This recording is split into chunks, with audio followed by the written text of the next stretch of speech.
جنگی محاذ پر صورتحال مسلسل سنگین ہوتی چلی جا رہی ہے۔ امریکہ اور اسرائیل کے ایران پر حملوں کا یہ 11واں روز ہے اور بمباری کا سلسلہ رکنے کا نام نہیں لے رہا۔ تازہ اطلاعات کے مطابق تہران، اصفہان اور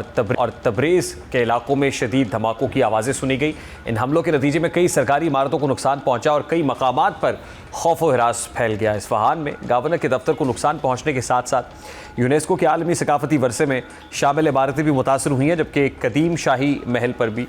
بمباری کی گئی اور وہ بمباری کی زد میں آیا۔ پھر اسی طرح رپورٹس کے مطابق اس جنگ کے دوران ایران میں شہادتوں کی تعداد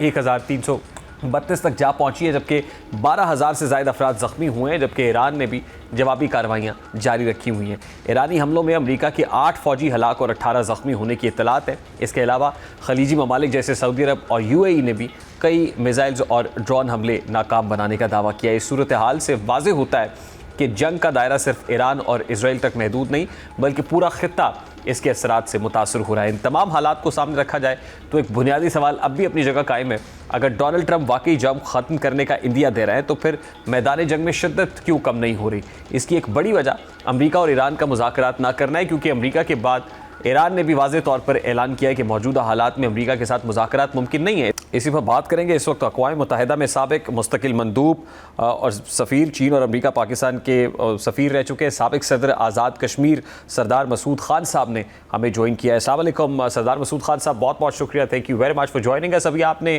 عراقی وزیر خارجہ کی گفتگو سنی اور ظاہر ہے ہی از رائٹلی پوائنٹڈ آؤٹ کہ اس سے پہلے عمان کے اندر مذاکرات ہوئے، جنیوا کے اندر 2 راؤنڈز آف نیگوسیشنز ہوئے، سیکنڈ راؤنڈ چل رہا تھا، یعنی مجموعی طور پر 3 ادوار ہو چکے، وہ بے سود ثابت ہوئے اور اسی دوران امریکہ اور اسرائیل نے ایک جوائنٹ جو ہے وہ کارروائی ایکشن شروع کر دیا اگینسٹ ایران۔ تو اب وہ کسی بھی طریقے سے کسی ڈپلومیٹک چینل کے اوپر کیسے یقین کر لیں گے؟ دیکھیے، ایک چیز تو کھل کر سامنے آ گئی ہے کہ گزشتہ برس جو مذاکرات ہو رہے تھے یا اس سال جو مذاکرات ہو رہے تھے وہ ایک شراڑ تھے یا اسموک سکرین تھے، اور وہ ان کی جنگی حکمت عملی کا حصہ تھا، کیونکہ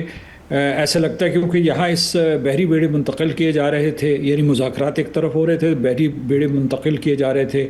اسرائیل بھی زور شور سے جنگ کی تیاری کر رہا تھا، تو ان کا یہ خیال تھا کہ ایران کو ان سفارتی مذاکرات میں مصروف رکھا جائے۔ اور جو اطلاعات آتے ہیں عمان کے وزیر خارجہ کے حوالے سے، جو اس وقت ثالث کا اور سہولت کار کا کام کر رہے تھے، تو انہوں نے بتایا کہ جو ان کے معاملات تھے جوہری پروگرام سے متعلق دونوں فریقین کے، وہ تو بڑی حد تک حل ہو گئے تھے اور امریکہ بھی آمادہ ہو گیا تھا۔ دوسری چیز جو تھی اس وقت یہ تھی کہ امریکہ کی ٹیم کوئی ٹیکنیکل ٹیم نہیں تھی۔ اس سے بھی ظاہر ہو رہا تھا کہ ان مذاکرات کے سلسلے میں وہ زیادہ سیریس نہیں ہے، سنجیدہ نہیں ہے۔ دیکھیے کہ وہ ادھر جو ہے ایران کی طرف سے جو ہے تکنیکی ماہرین بیٹھے ہوئے تھے جو جوہری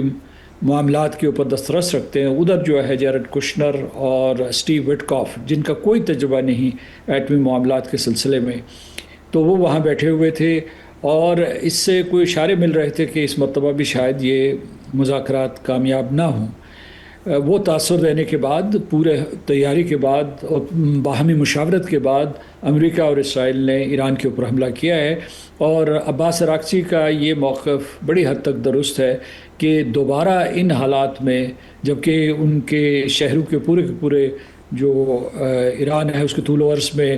اسرائیل اور امریکہ کے حملے ہو رہے ہیں، اس میں جا کے مذاکرات کی ٹیبل پہ بیٹھنا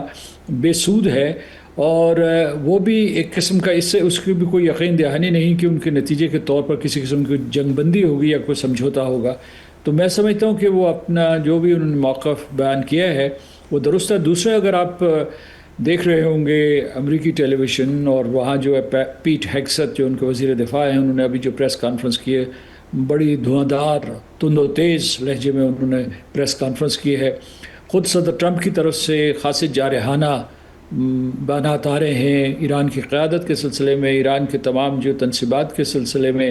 ایران کے مستقبل کے بارے میں، ایران کے میسائل انڈسٹری کے بارے میں، اور وہاں جو ہے وہ یہ بھی کہہ رہے ہیں کہ انہوں نے فتح حاصل کر لی ہے۔ تو اس وجہ سے ان حالات میں جب کہ امریکہ میں بھی ایک کنفیوژن پایا جاتا ہے، وہ کنفیوژن یا تو ارادتاً ہے یا پھر یہ ہے کہ وہ اسے جو ہے جنگ میں جو کنفیوژن پھیلایا جاتا ہے جسے فوگ آف وار کہہ رہے ہیں، کہتے ہیں، اس کی وجہ سے پھیلایا جا رہا ہے۔ تو ان حالات میں جب تک کہ درمیان میں کوئی سہولت کار نہ ہو، یہ اس قسم کے مذاکرات پنپ ہی نہیں سکتے، اور جو ہے کوئی اشارے نہیں مل رہے۔ اور یہ دیکھیں یہ جو کنفیوژن ہے، قطع کلامی کے لیے معذرت، جو پھیلائی جا رہی ہے امریکن اینڈ پہ نظر آ رہی ہے، اس میں ابھی آپ یہ دیکھ لیجئے کہ president Trump is trying to get away with the responsibility, کہ یہ جنگ اصل میں اس لیے شروع کی گئی کہ وٹکاف نے یا جیرڈ کشنر نے یا ہگزر نے ان کے اوپر ڈال رہے کہ انہوں نے کہا کہ ایران اٹیک کر سکتا ہے کسی بھی وقت، اس لیے پریمپٹیو سٹرائک لانچ کر دی گئی۔ تو پریزیڈنٹ ٹرمپ بھی جو ہے اس کی رسپانسبلٹی سے پہلو تہی کر رہے ہیں، وہ ذمہ داری لینے کو تیار نہیں ہے، اور پھر کل بھی انہوں نے یہ کہا کہ یہ اہداف تو ہو چکے، جنگ تقریباً اب کنکلوڈ ہو چکی، لیکن آج پھر سے وہ کنفیوژن پریویل کر رہی ہے۔ اس کی بنیادی طور پہ کیا وجہ ہے؟ کیا پریزیڈنٹ ٹرمپ الٹیمیٹلی چاہتے ہیں کہ اس کو ختم کیا جائے، لیکن اب چاہ کے بھی اپنے آپ کو اس سے نہیں پل کر پا رہے ہیں؟ میں سمجھتا ہوں وہ یہ نہیں چاہتے کہ جنگ ختم ہو، اور کیونکہ ان کے اوپر جو ہے وہ اسرائیل کا دباؤ ہے، اور اسرائیل کا بہت ہی اثر رسوخ ہے، اس کی بات مانی جاتی ہے امریکی انتظامیہ میں، کانگریس میں، تو وہ اور ریپبلکنز خاص طور سے جو ہے انہوں نے اس وقت جو ہے پورے کا پورا اسرائیل کا ساتھ دیا ہے۔ جب پارز آف وار ریزولوشن سامنے آئے سینٹ میں اور ہاؤس آف ریپریزنٹیٹیوز میں، تو ان کو شکست ہوئی۔ اس کا مطلب انہوں نے صدر ٹرمپ کے موقف کی تائید کی۔ صدر ٹرمپ وہ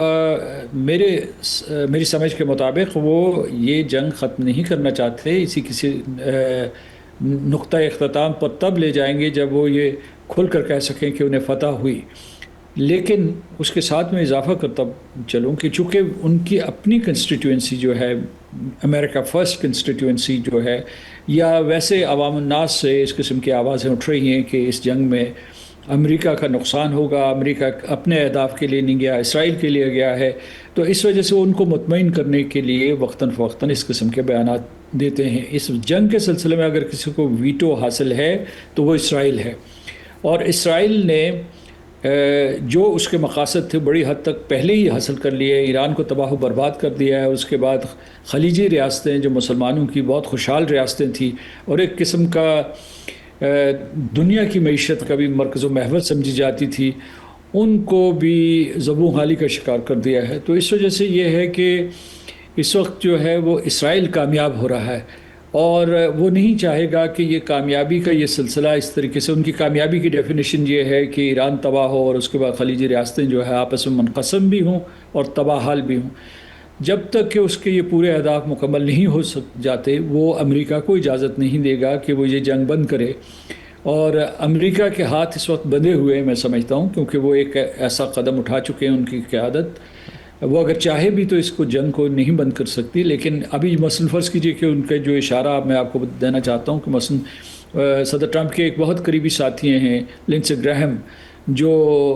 صدر ٹرمپ کو یہ کہتے رہے ہیں، پہلے اکساتے تھے، اب جو ہے ان کو شاباش بھی دے رہے ہیں، کہہ رہے ہیں کہ اس جنگ کو جاری رکھیے، ایک تاریخی موقع ہے۔ وہاں کچھ لوگ جو ہے انہیں جو ہے یعنی ایک طریقے سے سمجھ رہے ہیں کہ جو وہ FDR ہیں، اور وہ جیسے FDR یا پریزیڈنٹ ٹرومن نے جاپان کے اوپر فتح حاصل کی تھی، انکنڈیشنل